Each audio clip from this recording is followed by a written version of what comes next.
If your team can't work remote, it's not your team's fault, it's your leadership capacity.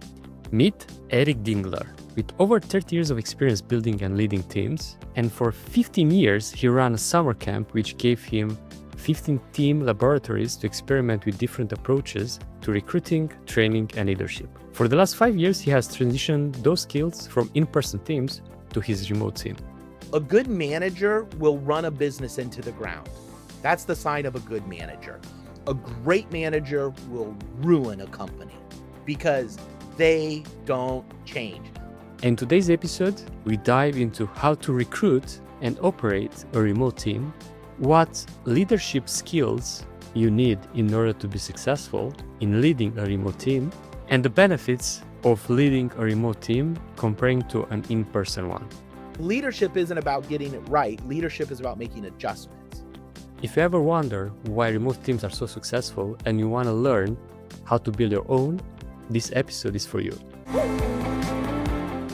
Eric, I truly believe that we live in a world where you cannot keep people inside a cubicle and expect them to perform.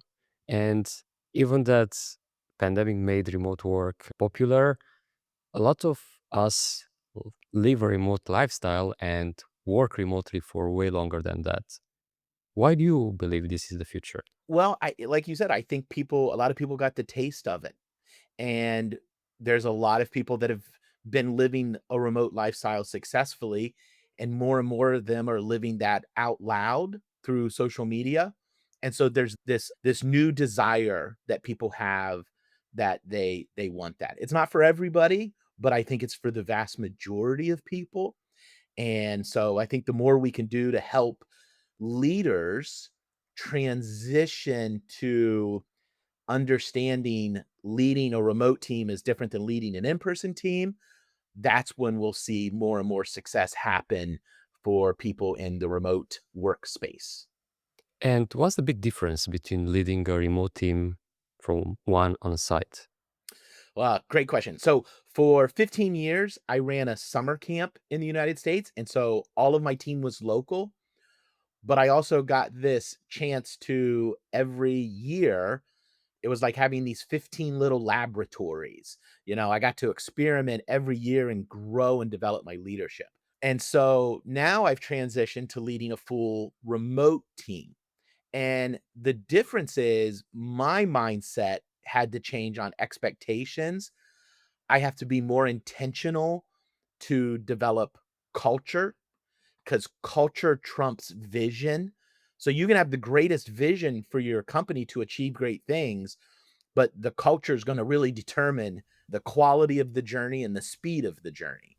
So, as a leader leading a remote team, you have to be way more intentional developing culture, developing people. You have to get comfortable being asynchronous. There's all this stuff. You have to let go of the concept of time equaling results and outcomes equaling results. So really what it comes down to, Gabe, in my opinion, in my experience as well, is your leadership capacity is the capacity of your business. And this is true everywhere. Your business, your marriage, your parenting, none of them can go beyond the capacity of your own personal leadership skills. So when you learn to lead better, you live better. And so for leaders to transition to leading remote teams successfully, you have to grow as a leader. It starts with you not finding the right people. One of the things the way I tell it to people is you have to ask yourself, are you the leader that the team you want to lead wants to follow? So it starts with the leaders first. So to me, it all comes back to leadership. And that's the reality, right? Because otherwise, it's almost impossible to build a successful business, to put together a successful team, and especially to lead that team remotely. And if any leaders that are the brink to start this journey of transitioning to remote work and building a remote team, what would be your advice for them in order to build that culture and ensure that they just don't deal with faceless employees that they never meet in person or they don't have any sort of connection with? Right. So One, I think it's important to understand that there is a difference between hiring a freelancer and a team member. If you have a physical building, so let's say you own a restaurant, okay? And so that's a location and you've got, cooks and dishwashers and servers and all that. You have a team that comes to work every day. But you also have the repairman that you call from time to time when a piece of equipment in the kitchen breaks down. So you have these contractors, but that's a different relationship than your team. And so in remote work, it's kind of the same thing. We have people that we use as contractors to come in and do specific things at different times, but then we also have a team. And you have to define that differently. And then the next thing I would say is if you have only worked in in-person environments, what I recommend is we call it the principle behind the practice. So you have to ask yourself, well, what made an in-person team work is going to be the same thing that makes a remote team work, but you have to contextualize it. So, for example, the break room. Yeah, a lot of in place, you know, companies and teams, they have that break room that people go to. They can go in and grab a cup of coffee and they go in and sit down and they have lunch and, they take their 15-minute break there. And that's when you find out, oh, you went to that concert. Oh, I like that kind of music. And, oh, that would be great. And that's where you start developing these relationships that then help feed a healthy culture. And so we have a virtual break room for our team. And so from time to time, I go in and I load different barcodes for different regions of the world, but I'll load in Starbucks because everybody on my team, India, El Salvador, the United States, Bulgaria, Ukraine, they've all got Starbucks. Okay. So I'll go in and preload Starbucks gift cards from different regions of the world. And I put those barcodes in our virtual break room.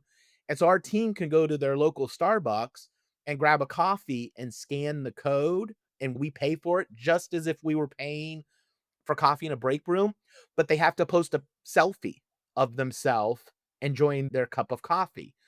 And then what happens is people start to like, "Oh, what kind of coffee do you have?"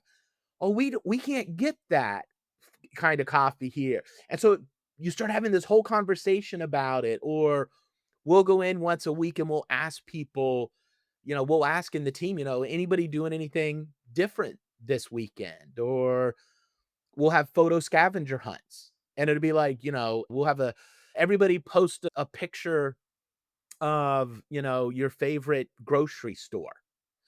Because if you're on an in-person team, you're probably all used to already seeing the same things that the people you're working with see. You're seeing the same town, you're seeing the same streets. When you live in the Ukraine and you live in El Salvador, you're not seeing any of the same stores and things like that. So to post a picture of, oh, I like to shop at Tesco and, oh, I like to shop at the Piggly Wiggly, whatever it is. Those kinds of things start to humanize the experience. So that's just one example. And I love this example because indeed, bringing real life experiences into a virtual world is not easy, and you find a way to do it. And I think it's not just smart, but it's a way for people to understand more about the culture of their colleagues, to understand more about their habits, where they enjoy, what type of coffee they enjoy at Starbucks, other things. And I think bringing this human connection into the conversation is super powerful, because at the end of the day, you cannot just build a team, have a virtual Zoom meeting once a week and expect them to perform. You need to make them feel part of something. And on that note, like, how do you ensure that a remote team performs as well as an in-person team? Even so, personally, I know that actually those remotes usually perform better than those on site, but that's another. Yeah. Well, we eventually realized was a bit of a framework. And so we call it, ROD2. And so it's recruit, onboard, delegate, develop. And so you need to have a system for all four of those. Leaders fix systems. We don't fix people. We influence people. But in business and in leadership, it's never a people problem, it's always a systems problem. So, I'll talk to people and they're like, "Oh, I could never do that with my team. I gotta be on them like a hawk. If I let up for just an inch, they take a kilometer. Like, I can't," and I'm like, "Wow, you've hired the wrong people." And so you have a hiring problem. You have a recruitment systems issue. And so it starts with the recruiting. We are very slow to hire. If somebody joins our team, not now this isn't a freelancer, this is joining the team. If you join the team, you're going to do 3 different interviews with 3 different people. And one person on the team is interviewing you about your character. What kind of character do you have? Do you tell the truth even when you don't want to? Do you keep your word or do you care about others? Like this, we want to know your character. That's the first thing we hire for. We have some things we do to test when we post a position description. Last week, we posted a job. We had 38 applicants. Two of them answered all of the questions that we asked in the position description. Most everybody else said, "Oh, I read the position description. I'm a perfect fit." Well, wait a second. If you read the job description, you would know that you were supposed to tell us your favorite candy bar. So you just told me you read the job description, but you never told me your favorite candy bar. So either you lied and didn't read the job description, or you're lying about how good your English is because you didn't understand what I wrote. And again, I don't care if you don't have great English for most of our positions. I don't really care.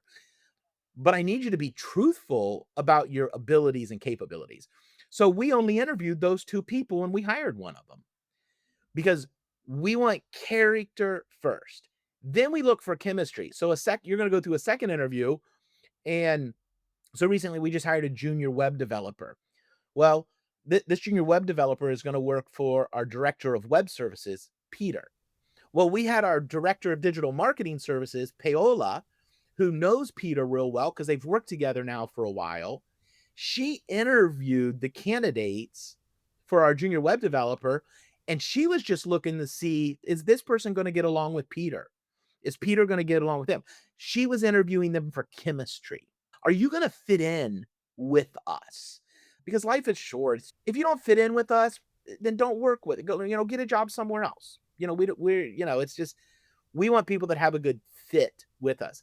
And then the final interview is your competency.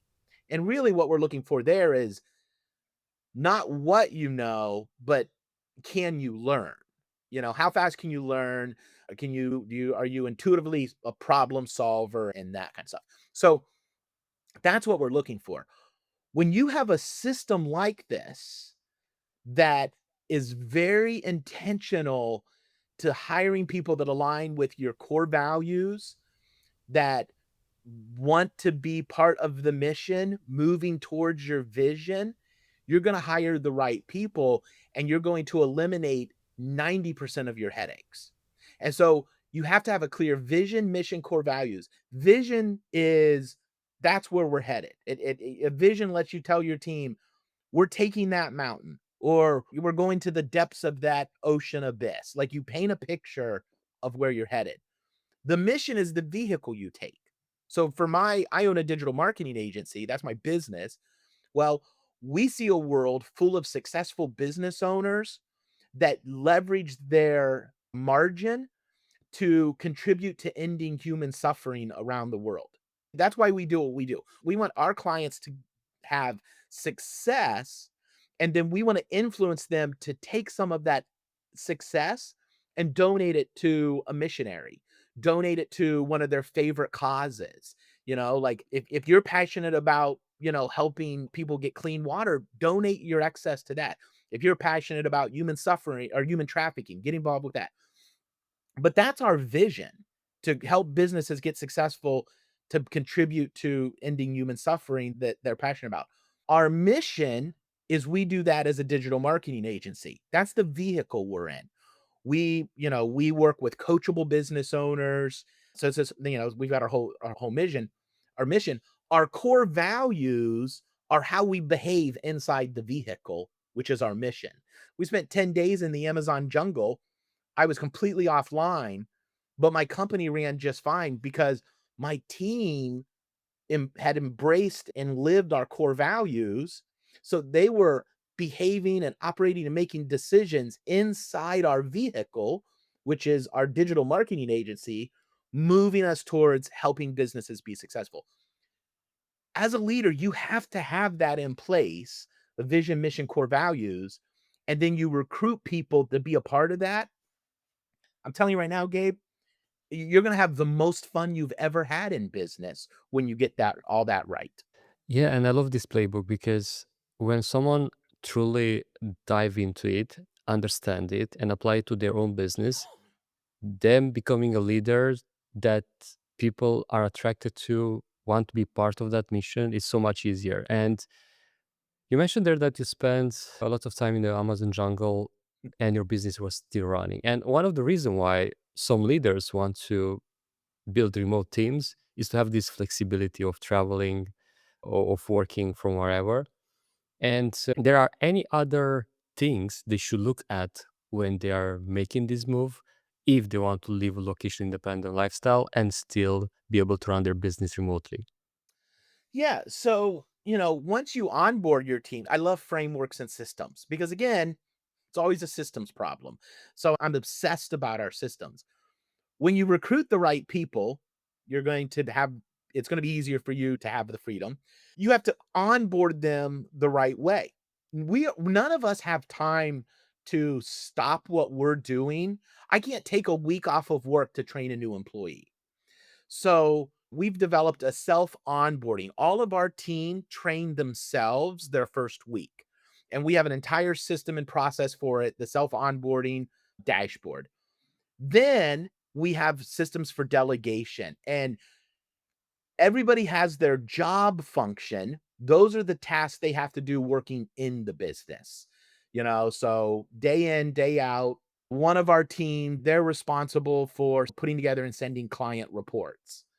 So they have to do that. That's their job. But then there are other things that we do to work on the business. So improving an SOP or updating a system, making something in the company better. Well, I delegate those to different people on the team depending upon their strengths. Nobody ever has more than six. We call it the 6 by 6. Nobody leads more than six people, direct reports, and nobody has more than six tasks at a time that they're responsible for. So this makes sure that you're not overwhelming people. I've got a way that I can open this Google Doc or Google spreadsheet I open, and I can instantly see what's on everybody's plate. And then every week, our team has to submit a report that lets us know what was their workload like this week, what was their morale, and what was their stress like. And I track that so I can see how are we trending as a company? Is everybody feeling their workload is balanced? Is everybody having a high morale? Is their stress low? Because that's the health of the team.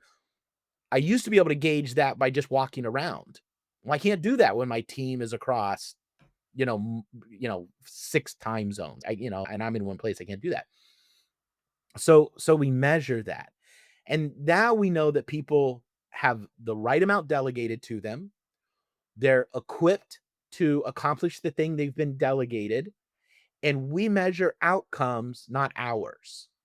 I don't care how many hours you work, as long as the job gets done. Now, I don't want you to work more hours than, I don't want anybody working 80 hours a week. One of our core values is family before work. So I want our team to have the flexibility to, be involved in their kids' lives and their spouses, like it's family before work. Let's go back to client reports.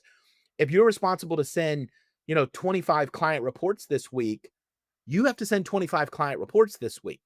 Now, if that means you're working Saturday because you chose and took Tuesday off, that's fine. I don't care as long as the outcome happens.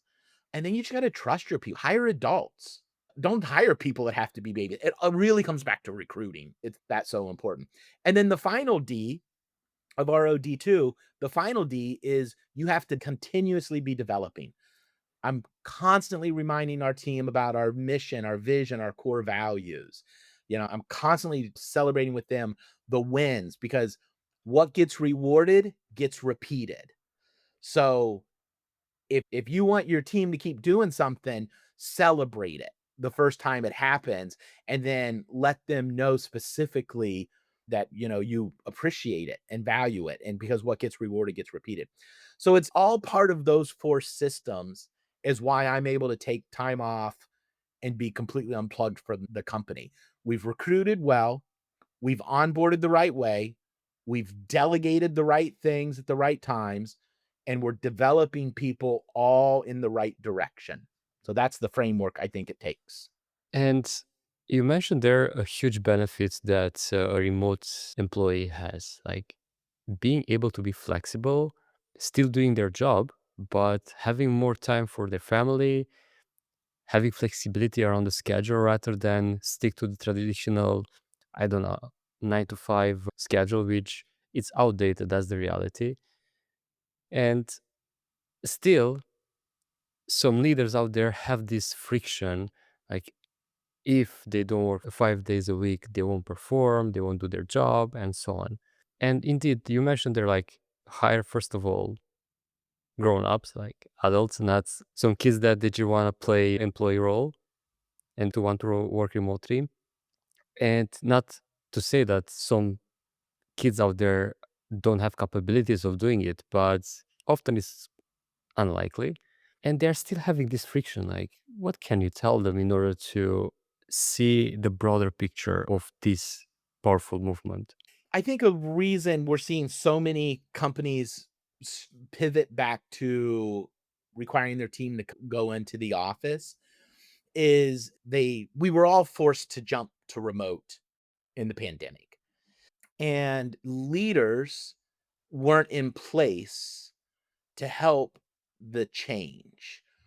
What I have seen, the places that have struggled, they have a lot of managers and not enough leaders. See, a good manager will run a business into the ground. That's the sign of a good manager. A great manager will ruin a company. That's how you know you've got a great manager because they don't change.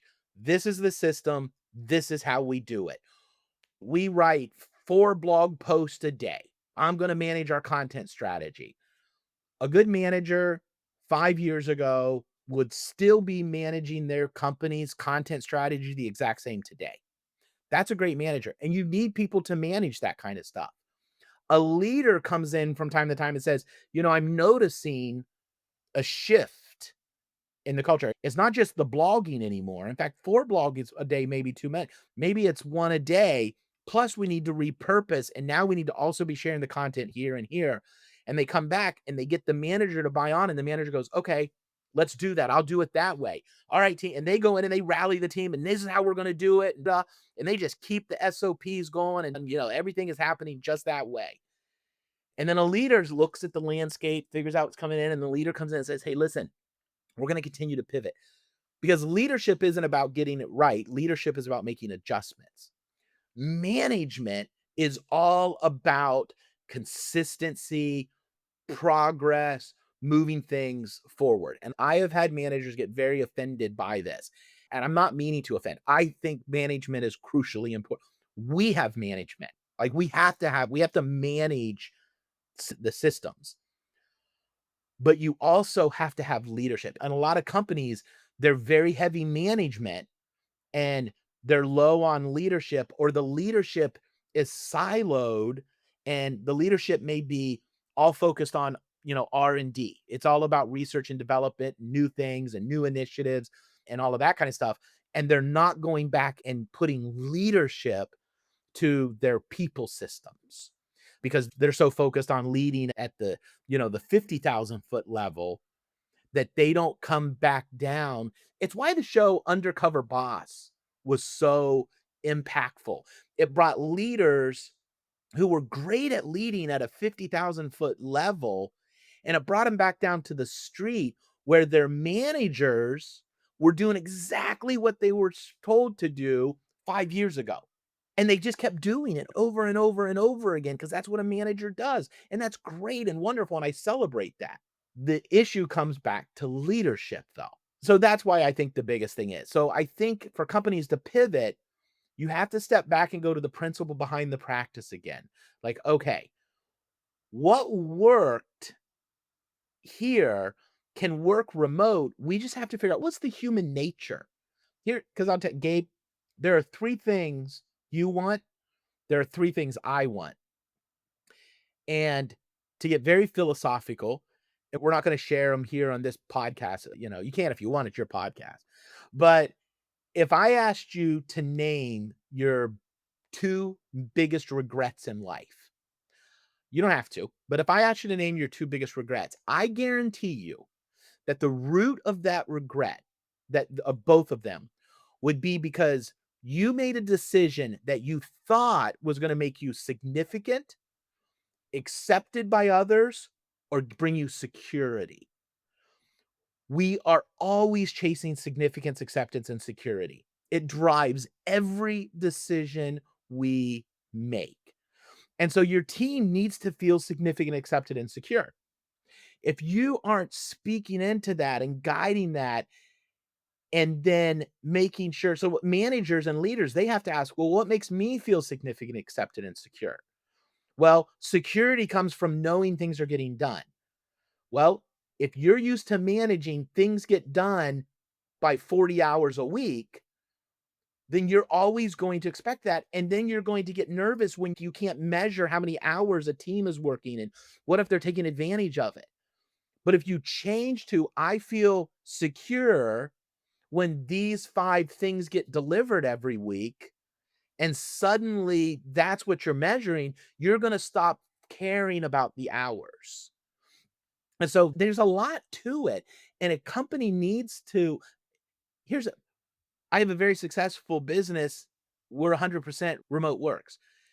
Not in every industry. You can't be remote and have a restaurant.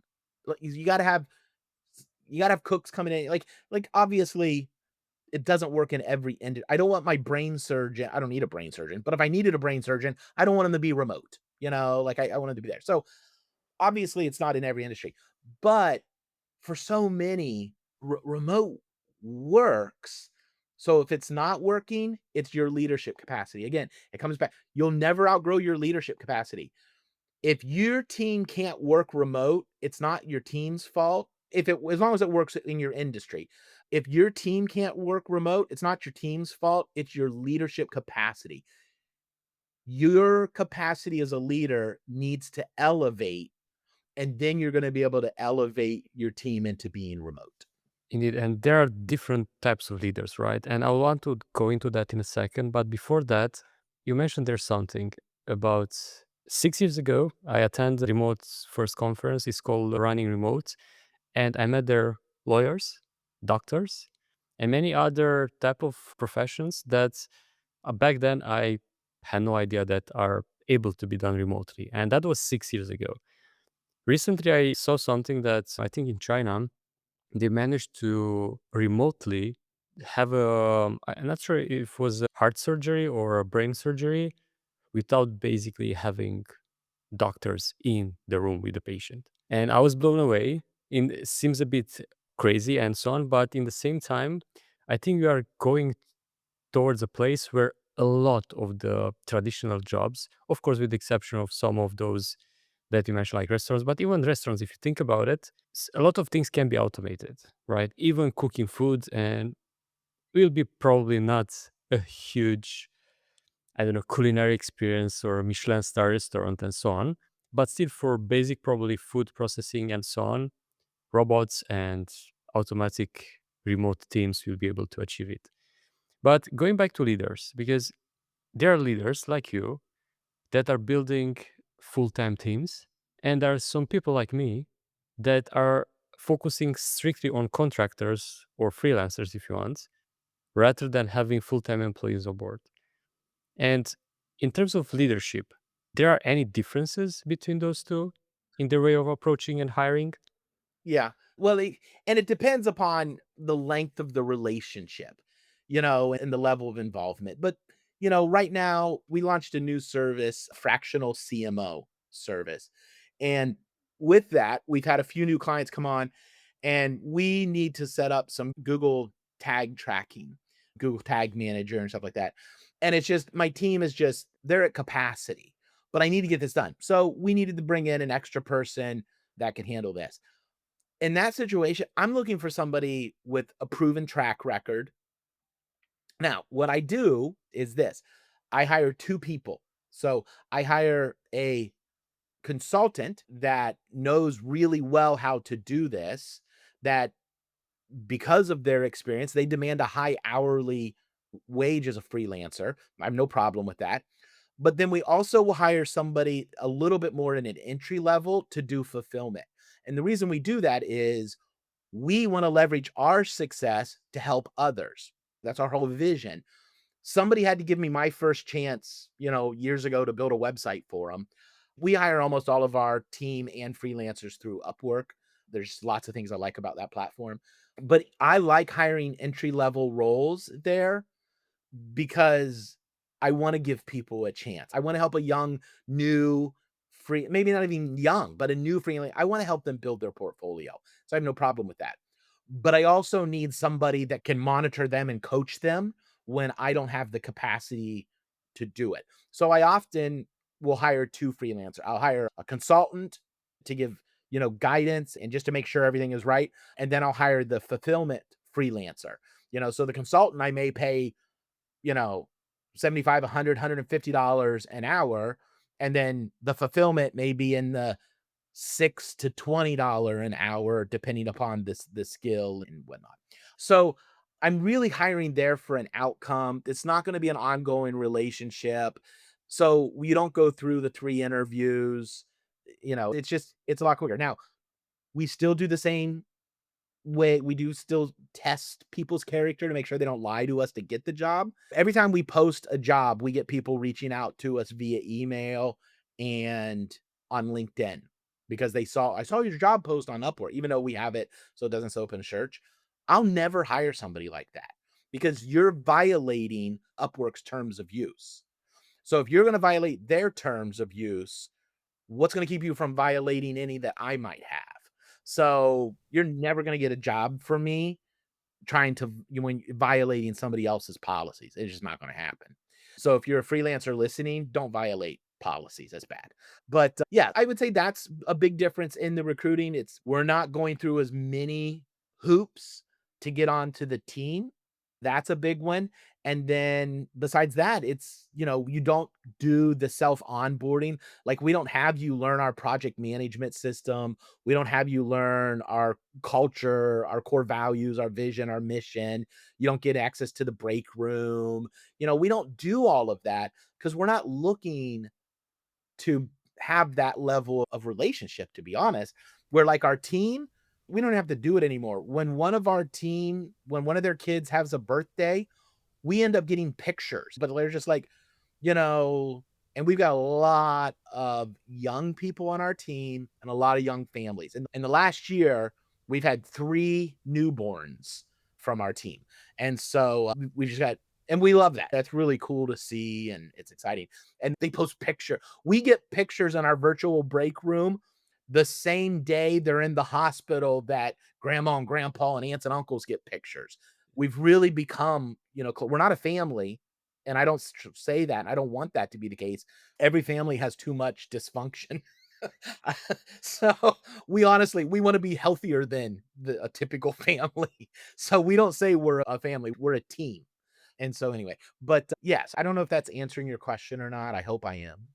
Yeah, yes, it did. Because not only that, selfishly thinking of myself, you give me such a good tip there into hiring 2 individuals that supposed to do the same job, but one from a almost like a leadership or managing perspective, and the other one to execute. Since personally, I never thought about that. Even that I hire contractors for the past 9 years, and I think it's a smart approach because indeed, if you hire entry level, you'll never be able to. At some point, they will, but at the beginning, they'll never be able to manage that task efficiently themselves without someone else overseeing them.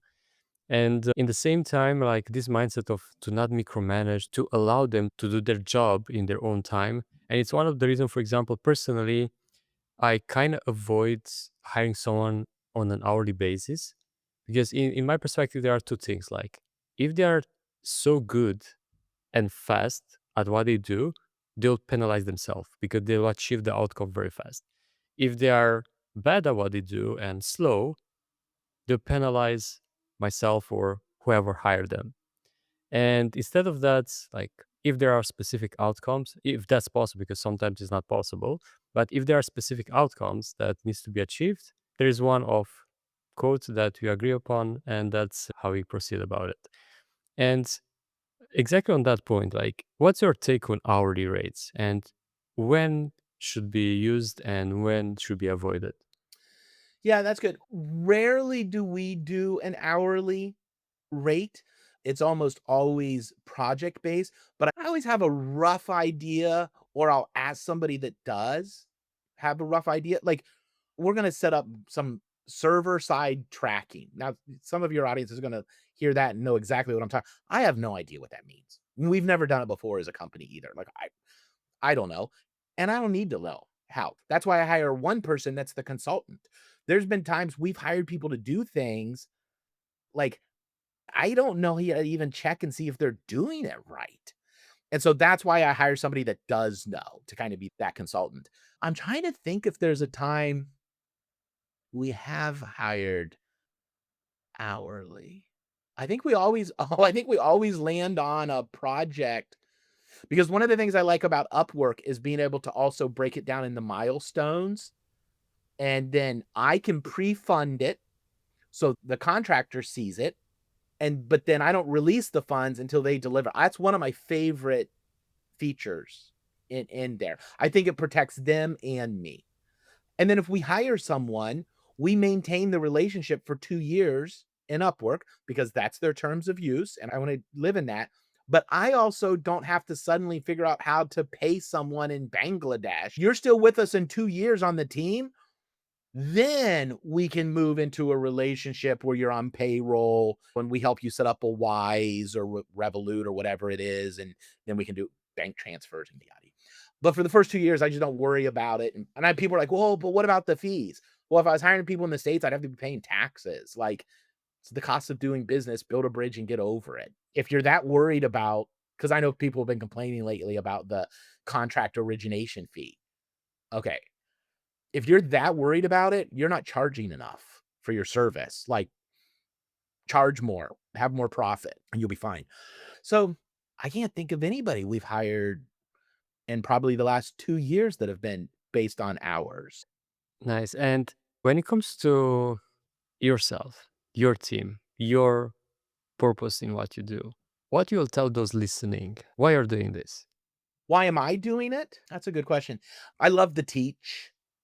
As you know, anybody that's listening to this podcast is can tell I've done the vast majority of the speaking. I love the sound of my own voice, but only if I'm saying words that I think are gonna help people. I love to teach. I love to teach. When I ran the summer camp, man, the first 2 weeks of the summer was staff training. Those were my favorite 2 weeks of the year. I love helping people go, "Huh, I never saw that before." Just like you did a little bit ago. Like, "Hey, you helped me personally with this idea of hiring somebody." Like, I'd not thought about that. Like, right there, I'm like, "Hey, interview's done. Let's wrap up." That was the win. Like, I just get energy out of helping people step up their game. I wanna help people live better. After I ran the summer camp, we transitioned from summer camp. It was a church camp. I went into local church pastoring, and my wife and I, we planted a church. And we wanted to adopt, and so we adopted 2 of our 4 children internationally, and we needed to come up with $50,000 to fund the adoption. And I was like, "Oh my, how am I gonna make an extra 50 grand as a pastor?" And so I knew how to build websites. So I started building websites for people to raise money as on a side hustle to fund our adoption. And then I learned how to sell maintenance plans. And so I started doing monthly recurring revenue. And when we brought our kids home, we did it debt free. And so my wife and I then decided to start a nonprofit and keep the business going to fund the nonprofit to help others achieve their adoption dreams. And then it just kept, and finally we realized like, hey, let's take our business and help other business owners be successful as they can with their business. And I could have done it through, maybe coaching or something, but I wasn't a business. I was a pastor. What value can I give you to run your business? I'm a pastor. I can't do that. But I knew marketing and I really knew leadership. And so I was like, we can help businesses with their marketing, bring more customers back to them, bring more of their own customers back, and then bring more new customers in and help them have more successful businesses. And then model to them what we do with our own nonprofit. And once a year, we can have a special training for our clients on how to set up a nonprofit that your business can put money into, that then you can use that to give to people in your community and things like that. So we can influence people to do that. And so it's all about influencing others to stop looking at their life inside their four walls and ask, how can I make it? What's my purpose? I want to make a difference. I want to help people live their purpose. So that's why I do it. And that's why we're so passionate to have a team. And I love having a team and taking them and going after, a big, crazy vision together. That excites me. And it's obvious, it's so visible on you. If anyone is watching now, it's obvious that they're so passionate about it. And if those watching or listening to us right now and they resonate with this, where they can get in touch with you in order to get help. Well, I'm a lot prideful. And so I have a big ego. So I have my vanity URL. So just my name, ericdingler.com. So ERIC, just to see for Eric, and then Dingler, DINGLER.com. And what I've done for you and your audience is if they go to ericdingler.com/ in the wild, it's just it's just like a link tree. And, it's got my picture. It's good, and it's got your picture on it, so they know they're in the right place. And then they can download our self onboarding dashboard.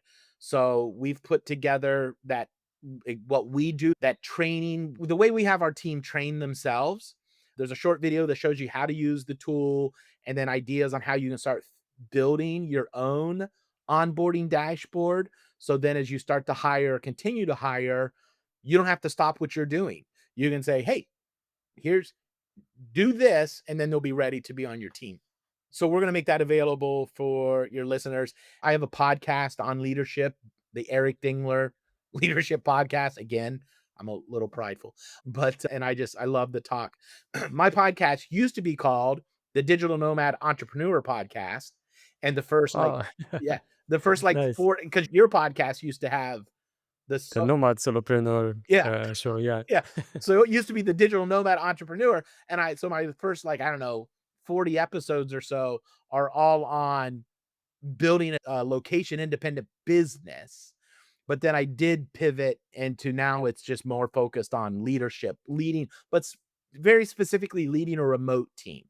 And so that's the Eric Dingler Leadership Podcast. And make sure if you're watching or listening to check the show notes below because the links will be there as well. And Eric, I would like to, first of all, thank you for joining me today. And secondly, to conclude with a question to you. What was the best ever advice that someone else gave to you? The best business advice I was ever given was real estate agents don't build the houses they sell. I used to try to sell websites and build websites. And when we decided to leave church, leading the church and go into, you know, equipping our nonprofit through the business, I got a business coach because I didn't know what I was doing. I always have a coach. And so I got a business coach. And one of the first thing he said was, why are you building the websites? He's like, real estate agents don't build the houses they sell. And that was a massive mind shift for me. And so I slowly, the first person I hired, Peter from Bulgaria, was just like 20 hours a week. It was just really part-time. Wasn't even, I don't even think it was 20 hours a week. And it was just to help me. And he didn't really know much, but I needed somebody to help with tickets and just keep things moving.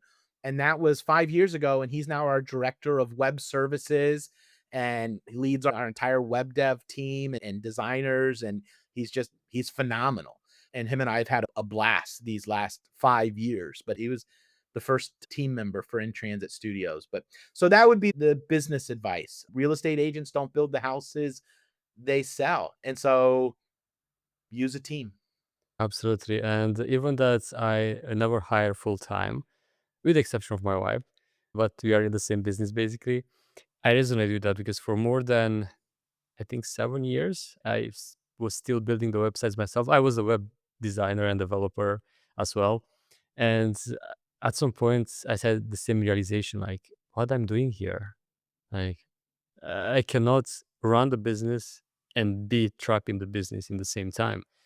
And it took a while, unfortunately, but in the same time, it was a fun thing for me to do, to put my creativity to work. But yeah, I think when you truly understand that your goal as a leader is different than the one of you executing certain things in your business, your perspective and business will start to shift in a positive way. So build a team the way you want, but build one that it's working for you, for your goals, for your passions. And if you can do that remotely, it's even better. Trust us. Yes, absolutely, absolutely. And with that, Gabe, I just want to say, like, it's your business. You get to define success. I tell people all the time. I'm coaching a guy right now, and he was like, but I really like still building the websites." I'm like, "That's fine."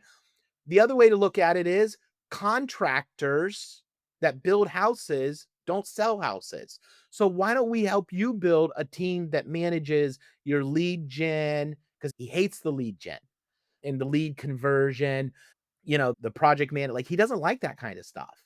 And I'm like, so let's build a team that does that. And you can keep building websites. Now, you can only build so many websites at one time. But his goal is he's like, I just want a business that's like 150 to $200,000 a year, and 70-60% of that is profit. You can do that. You can do that as a web designer comfortably. You can get to 100,000. This is US dollars, 100,000, $150,000 a year. That's fine. I wanted to grow a business that was able to take $1 million a year and donate it to other causes. That's my and my wife's goal. Personal goal is to be able to every year to be able to give away $1 million. I can't do that on $150,000 business, and I can't do that sitting behind the keyboard, typing, creating code, for every client website. So I had to go that way because my dream was different than your dream. So you're absolutely right, Gabe. I love how you said it. Build a team that works for you the way you want to. That's absolutely genius. This was Eric Dingler on Authority in the Wild. Thank you so much for tuning in.